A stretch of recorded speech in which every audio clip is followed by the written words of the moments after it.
What's going on, people? We are Tottenham TV, back here for another Tottenham update. Just a few snippets to get through today. Not much doing the rounds, a slow international break. But let's start off with the opening one from Sky Sports saying Ryan Sessegnon will return to full training this week from the hamstring problem suffered in September and could be available for the Leeds clash on Sunday. Obviously, we've spoken at length on this channel about which kind of players are going to thrive in a CONTES system. Do you think Sessegnon could be one of those? Do you want the positive answer or the I want your honest John. I don't think he's going to make it. Why is that? I just don't see enough in his game. I know he's raw, but I just can't even see. I can't even see a little kind of twinkle from him that I think is going to make it. He's got like Onoma vibes to him. Do you know what I mean? That I'm seeing. I'm not. I agree with you. I mean, I make unfortunately, I just, if you had to just scout someone and see talent, I just don't see it there. Yeah, I kind of agree with you. I mean, I did see stuff in Fulham, but it was albeit in the Championship when he was very young. But a player of that age, it's not really right for us to write him off, is it? No, I know. But if you had to, have to guess, had to make a prediction. Yeah. That's my instinct telling me that, There's nothing, do you not think Conte can juice anything out of him? I'm not sure. I mean, because, even when Danny Rose was coming through, you could still see something very raw, but you could see something very dynamic, and you could see a diamond in the rough with him. But with Sessegnon, I don't even see that with him, and that's a bit worrying for me. I don't see like this. I don't really even see the pace. Yeah. I thought he was meant to be a pacey player. Yeah. I don't even see that. So I don't really know what he's about. Obviously, I hope I'm wrong on that one, but that's just one that I just think is unfortunately going to slip through the net. 30 million we paid for him. I know. That's unreal. Yeah. All right, let's move on. But Ryan Sessegnon is on his way back on the mend. Next one we're going to talk about is from Fabrizio Romano talking on the Here We Go podcast today.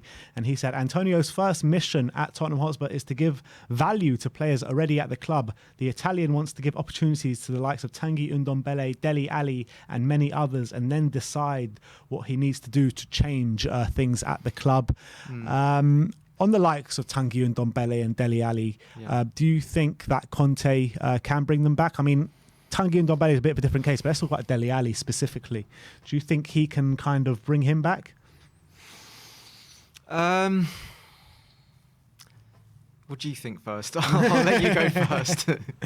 I mean, if you're talking about the systems Conte wants to play, let's say we're talking about a 3-5-2 system, he can work if he plays like another midfielder quite higher up. But if he's playing a flat midfield three, then it doesn't really fit Dele Alli in it, does it? If he's playing a number 10, then fine, maybe Dele Alli can suit it. But I think if Dele doesn't work under Conte, who is he going to work under? Because Jose, it fell off. Poch, it fell off. Now Conte, it's falling off. I mean, not yet, but if it does, where does he go, really? He would look good in a side that presses and dominates the ball and like keeps the opposition camped out in their own half, because that's how it worked under Poch, But I think anything other than that, where he has to do a lot of the legwork in midfield, he's just not his game. He's a tricks and flicks player. He's not the sort of player that's going to come back and muck in and really. But he is a hard worker. He is, and he has shown a lot of hard work this season. But I just don't think that's where he shines. I think if he was in a team that pressed, then he would have much more of a free-spirited role, and he could shine again in that role. But I just think it's a little bit chalk and cheese at the moment. So unless the system changes and we're dominating a lot more of the ball, and it's almost like he gets a free role in the team, then I can't really see it working. But maybe that can work, though. Maybe you can get that kind of creative license again. Do you think that, with the comment here saying that he's going to give a lot of players the chance, we've seen a lot of these players get chances and time again under new managers, the likes of Winks and all these kind of players. I think he's going to give Winks a go. I mean, I think he's going to give everyone a go, but does that annoy you that these players get yet another go? Or do you think sometimes, because I call it like the Dyer and the Winks clock gets reset? Because then you have a manager and then they'll put them in under reputation of what everyone thinks about them, and they'll play them, and we all know they're not good enough, but then it takes them like a year to find out what we've known all these years, and then that manager will go, another one will come in and they'll put these players back in again. At the end of their appointment, they'll take them out of the team, and then the new manager comes in and puts them back in.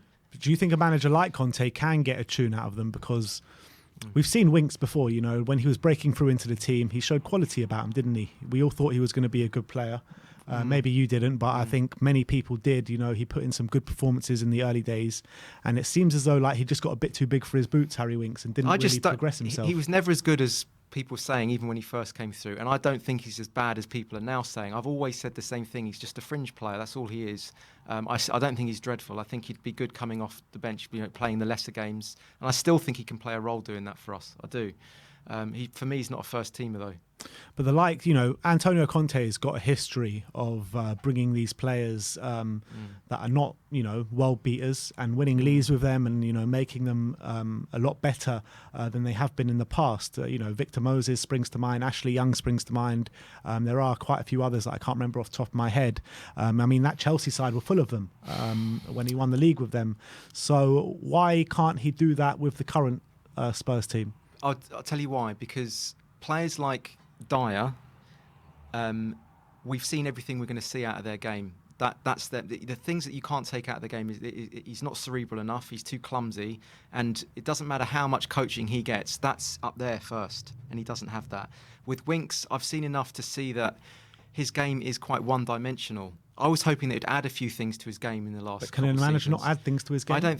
I don't think Winks can. I don't think he has that ability to do that. I always thought he was going to add in, he's got a good burst of pace. I thought he'd add that to his game, a little bit of dribbling here and there. But he's too cautious on the ball, and I don't know if Conte's got the magic wand to change that. But from what I'm seeing, they're both very one-dimensional players. It might be different for who else is on the fringe that kind of difficult to get in. Davis, Ali. I think Ali's Sanchez. Ali's the most malleable, I would say, out of the fringe players. What about Sanchez? Sanchez is malleable as well. I think he could be a little bit more malleable, yeah. Mm-hmm. But I think Winks and Dyer, for me, they're calcified in their way of playing. What about players like Bergwijn? Bergwijn's malleable, I'd say. Yeah. Who else have we got? He might be able to do something with Bergwijn. Anything with Doherty? God. Scraping the barrow a bit here. I just can't see a player in Doherty whatsoever. But I think he could do something with Bergwijn. I think he is going to play Winks. He's going to reset the Winks clock. And potentially Sanchez he can get a tune out of as well. The thing is with this thing that we're saying, like resetting the clock and everything like that, I do feel like he will give everyone a chance from square one. But I think that the chances will be a lot shorter than maybe previously, where Winks would come in for quite a few games, Dyer would come in for quite a few games.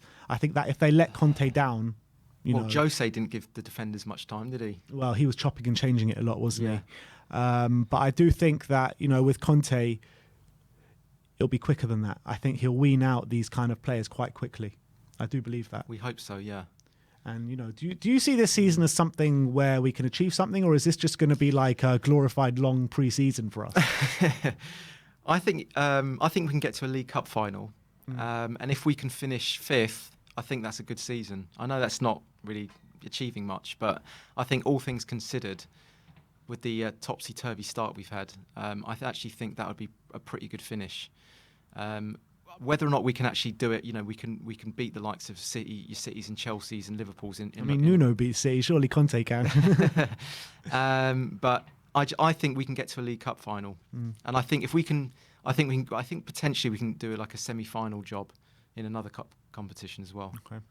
All right, let's move on. Enzo Bucchioni is saying that Tottenham Hotspur are in a position to sign Dusan Vlahovic in the January transfer window, with the club willing to pay 70 million euros to sign the striker. Can you see us spending 70 million euros on one player? How much do we have to spend? I don't know how much we have in the bank, but we're allowed 400 million. We're allowed 400 million. Come on. It's a drop in the ocean, Daniel. Come on. Just think how much this player is going to be worth in a few years. Think of it that way, please. Yeah. But do you think realistically we're actually going to be spending 70 million on a striker who's not actually guaranteed to start with Harry Kane and Heung-min Son in the squad? Yeah, he's probably not going to do it, is he? I mean, I would love to say, we're going to sign all these players, but realistically, is it really good 70 million on one player in January? Yeah, it's not going to happen, is it? We know that. Well, don't even get me slightly excited. All right, we'll leave it at that then, and let's finish off with the international roundup. And let's start off in San Marino last night, as England won 10-0 against the San Marino Farmers, with Harry Kane scoring 4 goals in 63 minutes and taken off for Reece James. Harry Kane has now scored the most goals for England in a single calendar year, breaking a record that stood for 113 years. Right, who was it? I don't know who it was. Why can you have that 113 little years ago. factoid for us? 113 years ago. I'm sure we hadn't heard of that player, but either way, he scored 13. The record was 10. So Actually, wasn't it Vivian Woodward? it could have Something like been. that. It could have been. I'll Something look it like up quickly. But what do you make out of Harry Kane and breaking the record and being on his way to the greatest English Yeah, striker I didn't. of Do you all know what? time? I didn't think he was going to beat Rooney's record at one point, like a year and a half ago or whatever. But he's actually done really well this year. And yeah, I think it looks absolutely on, doesn't it, that he's going to do it. Can't see how he can't now. Yeah. And, I was actually a little bit disappointed that they brought him off. Yeah, It'd been great. Wouldn't it have been great just to see like 6-7 goals from a striker in one game? It was Dixie Dean who. Oh, was it Dixie Dean? Dixie Dean who held the record. But yeah, I mean, I turned it off after Harry Kane got taken off because not because of this, but I just wasn't really interested in watching it anymore. But you know, the guy's on 4 goals. He's going for a record. He had the chance to literally break another record during that game. He could have scored a double hat trick if he stayed. Yeah, on. I know. Could have scored a double hat trick, and yeah, it annoyed me. I mean, any other England game, I'm calling for Kane to be taken off, right? Yeah, but and not this in one, this this one. specific one, I wanted to see him stay on and break even more records. Yeah, I know. It's frustrating, isn't it? It is frustrating, but now he's even closer to Wayne Rooney's record, and surely he breaks it in the next couple of international breaks. Yeah, he has to. He has to now. Yeah. By the next World Cup, surely this record's broken. Yeah, he's also got it. He's got it good in a way that there's no one else really keeping on his toes, is there? No one. So he's kind of like in a league of his own within the England positions there. Yeah, he definitely is. So yeah. All right, let's move on. United Arab Emirates took on South Korea today. South Korea winning 3-0, and Heung-min Son had those injury fears coming into the game, but he did start and he played 87 minutes and grabbing himself a goal from the penalty spot as well. Nice. Georgia under-21s took on England under-21s today. Georgia winning 3-2, and Ollie Skip coming on for the last 13 minutes. And why is Skip not starting for England under-21s? That baffles me. Why not? That absolutely baffles me. What's the logic? I don't know. Let's see who they're playing instead of him. But I think he's knocking on the door for the senior team. Never mind the under-21. Well, senior squad. Senior squad, yeah. Yeah, let's say senior squad. Senior squad, but yeah. I don't know why he's not starting for the under-21, so I can't look anymore. Yeah. But in the comments section, let us know. Just 1 second, guys. I'm just getting up the lineups.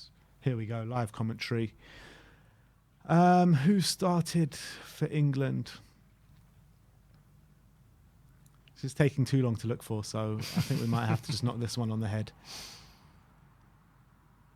Yeah, forget that. But Skip didn't start. That's the main takeaway here. So that is the roundup, and tonight is the last round of fixtures where Netherlands play Norway with Steven Bergwijn in the squad. Wales will play Belgium with Davis and Rodon in the squad. France play Finland with Hugo Lloris in the squad. Argentina go head-to-head with Brazil tonight at 11:30. So if you are up late, go and watch that with Gio, Lo Celso and Romero going up against Emerson Royale. Estonia playing Czech Republic with Maxim Pastotsi in the squad. Colombia playing Paraguay tonight at 11 with Davinson Sanchez in the squad. And that is all the Spurs players that you can catch tonight in the last round of international fixtures.